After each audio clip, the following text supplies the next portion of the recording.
என்னடா இது, எதுக்கெடுத்தாலும் கோபப்படுறா, சின்ன சின்ன விஷயத்துக்கு கூட சண்டை போடுறான்னு யோசிக்கிறீங்களா?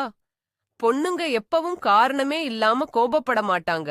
அவங்க கோபத்துக்கு பின்னாடி ஒரு பெரிய ஏமாற்றம் இருக்கும். காலையில எழுந்ததுல இருந்து ராத்திரி வரைக்கும் மெஷின் மாதிரி உழைக்கிற அவங்களுக்கு நீங்க குடுக்கிற விலை, உயர்ந்த புடவையோ இல்ல நகையோ சந்தோஷத்தை தந்துடாது. அவங்க எதிர்பார்க்கிறதெல்லாம், அவங்க பேசுறத கொஞ்சம் காது கொடுத்து கேப்பீங்களா, அவங்க பண்ற வேலைய ஒரு வார்த்தை பாராட்டுவீங்களா அப்படின்னு தான். நம்ம என்ன பண்றோம், வீட்டுக்கு வந்தா போன்ல பிஸி ஆகிடுறோம், இல்லனா டயர்டா இருக்குன்னு தூங்க போயிடுறோம். அங்கதான் அவங்க தனிமை ஆரம்பிக்குது. அந்த தனிமைதான் விரக்தியா மாறி கடைசியில கோபமா வெடிக்குது. அவங்க கோபப்படுறாங்கன்னா இன்னும் உங்க மேல அவங்களுக்கு உரிமை இருக்குன்னு அர்த்தம். அந்த உரிமைய கூட காட்ட முடியாம அவங்க மௌனமாகிட்டாங்கன்னா அங்கதான் அந்த உறவு உடைய ஆரம்பிக்குது. வெளிய போய் சம்பாதிக்கிறது மட்டும் உங்க வேலை இல்ல.